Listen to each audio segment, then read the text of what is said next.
Sri Lanka's president has officially announced his resignation. He quit a day after fleeing weeks of mass protests over the country's worst economic crisis in decades. Well, this is the news that everyone has been waiting for all week, the resignation of Gotabaya Rajapaksa, the end of a political dynasty here. We're standing just in the middle of the protest camp area that has been set up in Colombo over the last few months.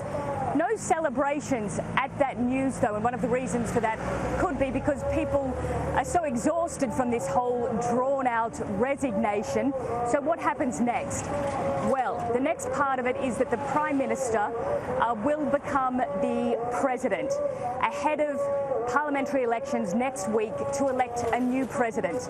We're also expecting that the Parliament will meet on Saturday because they now have to fill the role of the Prime Minister.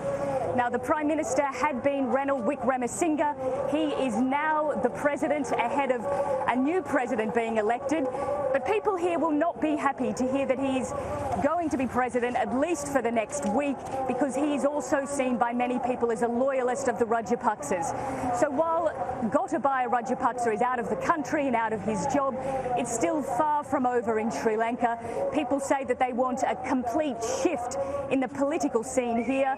As you can tell, there's still a lot of different sort of political manoeuvring to go through over the next week, and none of that changes the reality on the ground, which is this country is in the middle of a severe economic crisis. It's broke, it has no foreign currency, it can't afford to buy food, fuel or medicine. People are absolutely frustrated and fed up with it.